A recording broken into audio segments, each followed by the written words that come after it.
साथियों नमस्कार, जय हिंद। साथियों, ज्ञान एवं पाठ्यक्रम के अंतर्गत अध्याय 3 में आज बात करेंगे पूर्वीय तथा पाश्चात्य शिक्षा दर्शन में विभेद, difference between eastern and western education philosophy पर। भारतीय शिक्षा दर्शन तथा पाश्चात्य शिक्षा दर्शन मुख्य विभेद यह है, मुख्य अंतर यह है कि इस दर्शन में आध्यात्मिक और भौतिक को विलग नहीं किया गया है। चाहे वह हिंदू दर्शन हो या बौद्ध या जैन, सबका केंद्र बिंदु आध्यात्मिक विकास है। जबकि पाश्चात्य शिक्षा दर्शन केवल उन दार्शनिकों को छोड़कर जो ईसाई मत के दर्शन की व्याख्या करते हैं, आध्यात्मिक पर सीमित बल देता है। यानी जब हमने भारतीय चिंतकों के अनुसार जो बातें समझी और फिर बाद में पाश्चात्य चिंतकों की बातें समझी, तो वहाँ पाश्चात्य चिंतकों ने ज़्यादातर भौतिक सुख सुविधाओं पर ज़्यादा बल दिया और आध्यात्मिकता पर सीमित बल दिया। ये इसका मुख्य विभेद है भारतीय शिक्षा दर्शन में और पाश्चात्य शिक्षा दर्शन में। और पाश्चात्य शिक्षा दर्शन में वैज्ञानिकता तथा व्यवहारिकता का अधिक महत्व देता है। शिक्षा जीवन स्तर को ऊंचा उठाने के लिए आवश्यक समझी जाती है।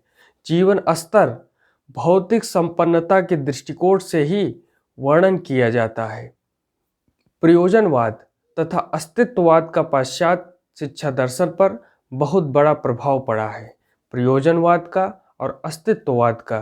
जबकि भारतीय शिक्षा दर्शन हमने वेदांत से, उपनिषद से, गीता से, इन सभी उपदेशों से, प्रवचनों से महत्वपूर्ण प्रभाव हमारे शिक्षा पद्धति को मिला है, जिनमें आदर्शवाद, यथार्थवाद तथा प्रयोजनवाद के कुछ तत्वों का समावेश हमें दिखाई पड़ता है। वैदिक काल से आधुनिक काल तक शिक्षा दर्शन के विभिन्न आयामों का अवलोकन किया गया है, जिसे हमने बारी बारी से पढ़ा है। हम 3 शीर्षक के अंतर्गत कालखंड के रूप में बांट करके शिक्षा के जो 3 शीर्षक के अंतर्गत कालखंड को बांट करके देखते हैं, जिसमें पहला आता है प्राचीन काल। इसमें हिंदू और बौद्धिक काल को हम शामिल करते हैं। दूसरा है मध्यकाल, मुस्लिम शिक्षा काल, तथा तीसरा है आधुनिक काल, ब्रिटिश शिक्षा तथा स्वतंत्रता पश्चात शिक्षा व्यवस्था कैसी थी। इसमें इन बिंदुओं पर चर्चा होती है। तो आज हमने पूर्वीय तथा पाश्चात्य शिक्षा दर्शन में जो मोटा मोटा अंतर था, उसे जो है स्पष्ट रूप से जान लिया। आगे किसी अन्य विषय पर बातचीत करेंगे। धन्यवाद।